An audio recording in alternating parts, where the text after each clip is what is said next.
Welcome back to another episode of the Million Dollar Body Podcast. I'm your host, Nate Palmer.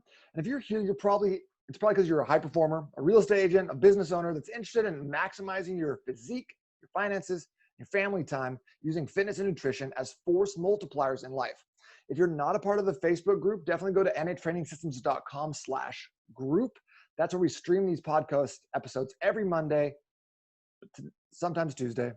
So you can join in, you can ask questions. There's a tons of cool things happening in the group, as well as a massive amount of free resources. Again, go to n8trainingsystems.com/link and join us there. If you're already in the group and you're watching it live, we're excited to have you because we are going to be talking today about how to drink without gaining a beer belly.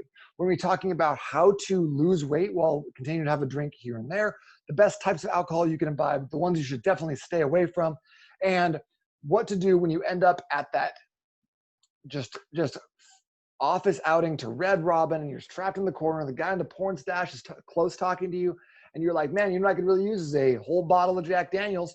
What do you do in that situation? So that said, we here in the Million Dollar Body Group, we're just putting together a brand new free resource called the Burn Score. So it's a combination of the GE score, which we were talking about previously, but if you want to check that out, go to n8trainingsystems.com/quiz to see what your burn score is.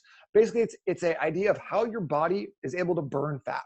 Are you holding on to fat because your body's not in a good place to burn it off and replace it? Are you more focused on burning off the food you're taking in? Where do you fall on that spectrum? So are you on the higher end, the great end, or on the lower end? So n8trainingsystems.com/quiz will get you your own burn score. So without further ado, can I drink without getting a beer belly? This is a great question. Something that a lot of clients talk to me about because let's face it, none of us are trying to really give up alcohol for the rest of our lives and live a life of puritanical restriction where we don't ever drink because it's not healthy. I'm a firm believer in lifestyle gains as well as fitness gains. Sometimes when you're with your friends, when you're with your family, there's nothing better than relaxing, having some wine or White Claw, whatever it is your family is into, and just being able to enjoy yourself, enjoy the people around you. That said, this is probably not to be an every night situation for you. So alcohol is a part of our culture though. Football on Sunday, we drink beers, right? New Year's, we have champagne. On St. Patrick's Day and Cinco de Mayo, we throw up into our purses. It's just a part of our heritage. But in the constant tug of war between like health and then the use like, man, it's been 6 drinks. The Macarena just came on. Let me hop on the bar and show these peasants what a real Macarena looks like. How do you find that balance? Okay, so today we're going to be talking about what alcohol does to your body, why it's important to drink at specific times, and how to structure your drinking so it doesn't affect you as much. We're going to be talking about the alcohol that you should definitely start drinking more of if you're looking to upgrade your choices, the alcohol you should definitely not have, and then how to keep drinking while losing weight. I'll give you a simple structure that you can implement starting tomorrow, but also we'll talk a little bit more about why that might not be a good idea. Starting with lesson number 1, it's because you might not do your podcast because you had a few drinks. So let's just clear something up right now. Alcohol, although delicious, is poison. Alcohol is poisonous. And so alcohol, and technically the main thing in alcohol is ethanol. And we all talk about, macronutrients, proteins, carbs, fats, right? Proteins and carbs, those have 4 calories per gram. Fats, 9 calories per gram. But did you know that ethanol actually has 7 calories per gram? That's why when you look at the back of for example, let's just say I was looking at a White Claw label yesterday for research. Again, very important you remember it's for research. And you see that it only has 2 grams of carbohydrates, but yet has something close to 100 calories. Well, where are those calories coming from? Because there's no fats and no proteins in there. And if there's only 3 or 4 grams of carbs, something like that, then you're only going to get 12 calories total. So where are the rest of them coming from? Well, ethanol technically has 7 calories per gram. But the thing that we need to remember about this is that since it's a poison, it's literally poisonous to our body, that we can't absorb that. Okay, so where does like the term beer belly come from? If we can't absorb the ethanol we're taking in, we have a beer or a glass of wine or whatever, where are those calories coming from and why is it so important that we don't drink them?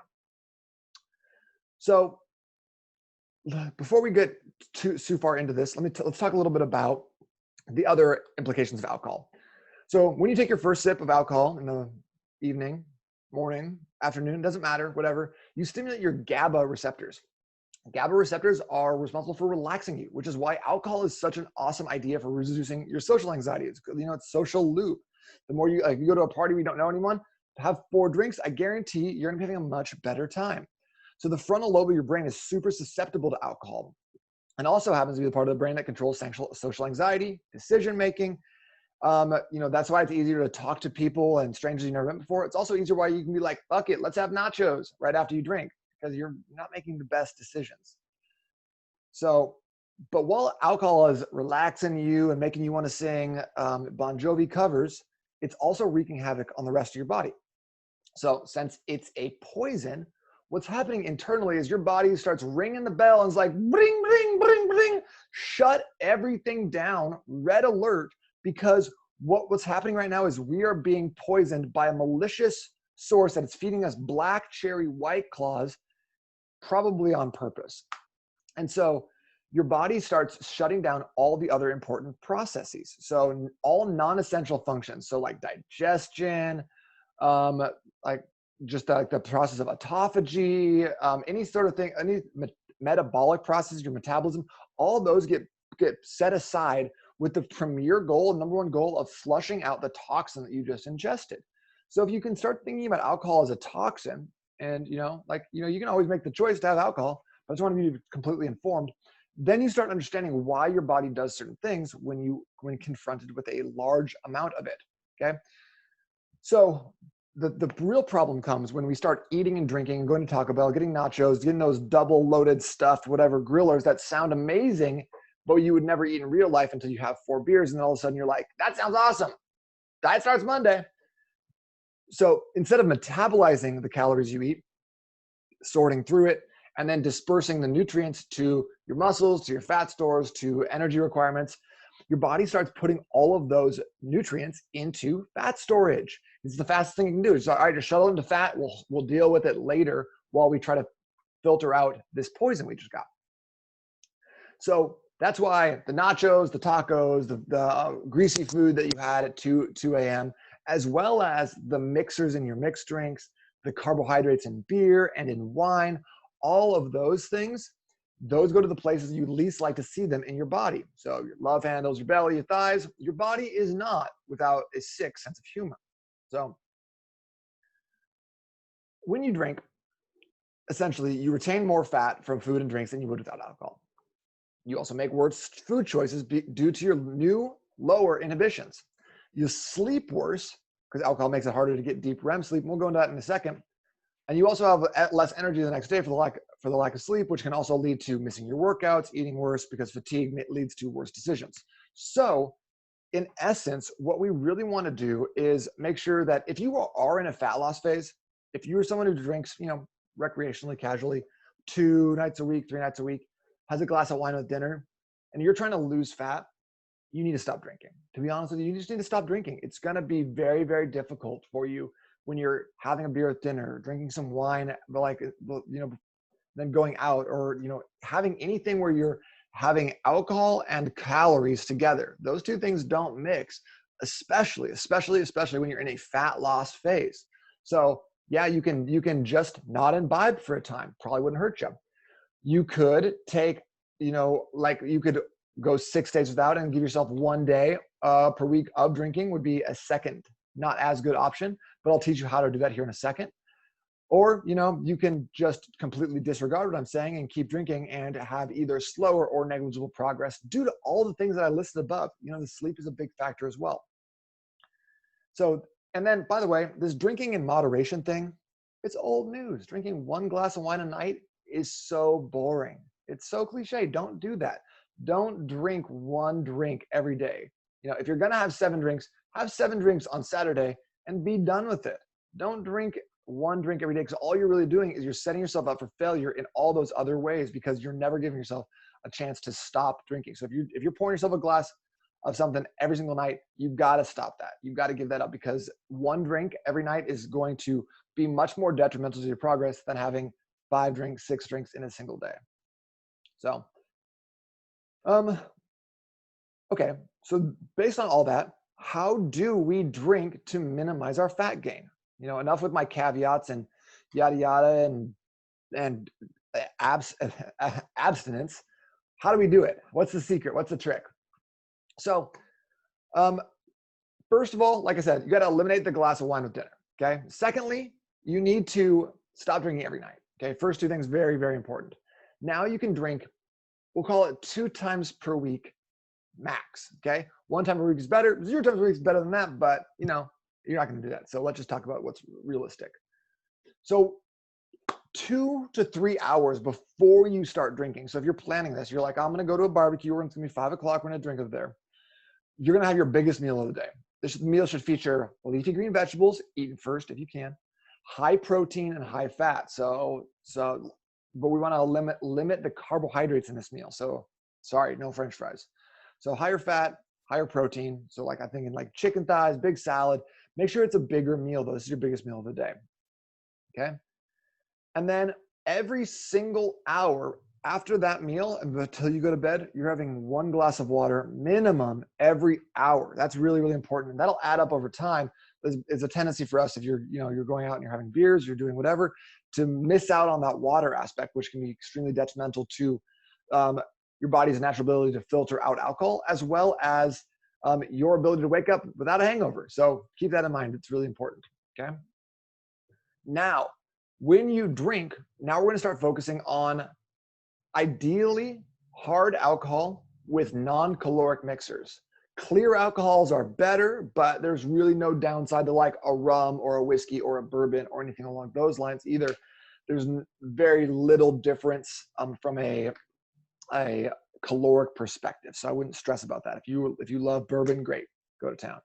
My favorite drink is going to be a vodka soda with a little bit of lime. Okay. So just soda water. Isn't it also ironic that tonic water is basically soda, but soda water is calorie free? It always confused me. So vodka with soda water. It's the favorite drink of sorority girls everywhere. And it's also a great way to drink, get a little bit hydrated, and then also not ingest a ton of sugar. So you're going to actually feel a lot better the next day because a lot of the hangover is just going to be your brain chemicals not balanced, starting with the sugar, which will give you like a headache, a stomach ache. You just won't feel as good. Okay. Gin and diet tonic could also fit that. Diet tonic is, even though it's a little bit sweet, it's going to still be 0 calorie. So diet sodas are a good fit for this.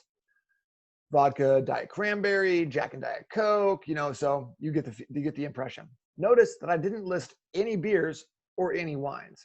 That's because beers, especially like a darker beer or a really heavy alcohol IPA, are going to be some of the worst things you can drink while trying to lose fat. So if you're trying to lose fat and you have 2 IPAs, sorry, you kind of just screwed yourself. So shift that over to hard alcohols and mixers. Try to keep the mixers calorie free as best as possible. Even better, more points if you can superset each one of those drinks with a big glass of water as well. Before you go to bed, have another big glass of water. Have a multivitamin to replace some of the chemicals that you've excreted through drinking a lot and probably peeing a lot as well. And then vitamin C. Vitamin C will help you feel a lot better, cures kind of hangovers preemptively, as well as being a great immuno boost because when you're drinking, you're suppressing your immune system as well. Okay. Now, here's the thing about drinking and food though, is when you get home from somewhere where you've been out drinking or been doing stuff, a lot of times we're like, man, I am starving and everything sounds great. So ideally, you'd eat 2 hours beforehand with that heavier meal, high protein, high fats, low carbs. And then you would drink for however long that is. And you wouldn't have any food in here as well, because we want to give your body a chance to process out the toxins before you add any calories on top of that. Because literally anything you eat, like you might think that you need some food because you're hungry, but in reality, you're mostly that's going to go to fat storage. Now, if you're like, wow, I have nothing in my stomach and I'm going to go to a party and I'm probably going to get extremely drunk off of 2 drinks. Yeah, sometimes you just need to go have some food. Okay, sorry, focus on the protein, but live your life as well. Now, after you finish drinking, if it's possible to give yourself a 2-hour window of just water before you have some food, that would be awesome. If you can't do it, then give yourself 1 hour. And if you literally can't do that, just don't eat and drink at the same time. Finish your drink and then go have some food.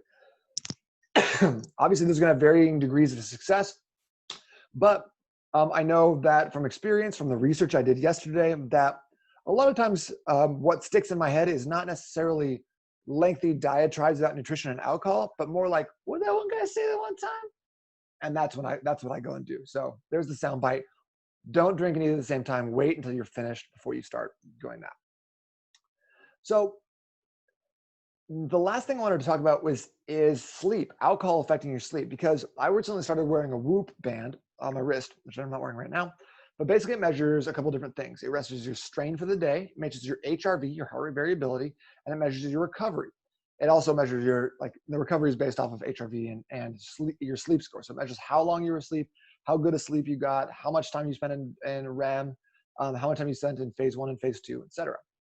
What I've noticed from my research that I did for you was that when I was drinking, even if I woke up feeling refreshed, my recovery would be somewhere around like the 20% mark, whereas I'm pretty used to being in like the 70-75% mark on a daily basis. So just drinking, even just like 2 drinks, was able to set my recovery way, way back. So that's why that drinking in moderation, just having 1 or 2 drinks with dinner after dinner, is really bad long-term strategy for dropping the gut, feeling better, having more energy, being effective with your family and your business, because you're just not as recovered after a night of even 1 or 2 drinks as you would be without. Okay, because you've interrupted your deeper sleep. You haven't been able to get to good sleep. And then oftentimes what can happen is after that, the effects of the alcohol wear off, it'll kick you out of your sleep. You'll wake up due to the fact that you're not drunk anymore. So that can be a big problem, especially when you're stacking those days on top of each other of low recovery, low recovery, low recovery, low recovery. How can you expect yourself to have energy to go do the things you need to do in your business, or to hit a workout, or to have like the mental focus and discipline to eat a healthy lunch over just Taco Bell? A couple accumulated days of fatigue and poor sleep, you start making much worse decisions, and suddenly you're like, wow, I'm just a lazy person. I'm not motivated.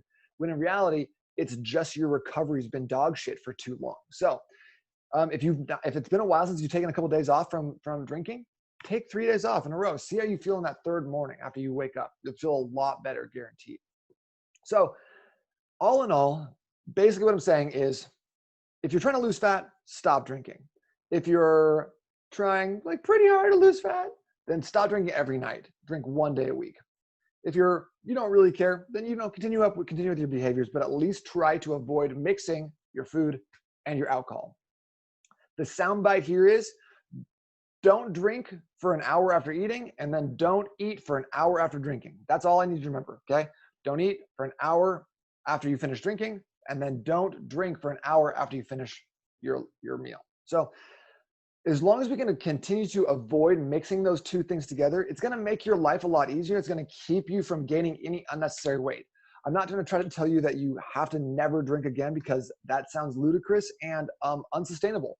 But I know that lifestyle is important. Being together with family and friends is important. So when you do it, just make sure you're doing it right and you're not eating and drinking at the same time.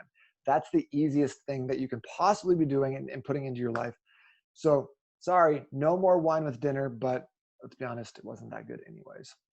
All right, y'all. Hopefully that was been helpful for you. That made a difference in what you were thinking in terms of how you were going to go about living your life after this podcast, which I know was life-changing. Rebecca, you said no drinking is way easier remembering all this. That's a good point. You're not wrong. Yeah, any other questions? Feel free to drop them in the $1 Million Body group here as we're going through live. And if you're not a member of the $1 Million Body group, make sure to join us here next time. And then if you need anything else along the lines of workouts, nutrition, fat loss, muscle building, or just how you can have more energy to go about being a great person in a relationship in your families, in your business, then I have got you covered in the $1 Million Body group. Once again, go to n8trainingsystems.com/group and I'll get you taken care of. Hope you're having an amazing day, and I will talk to you very, very soon. Be blessed.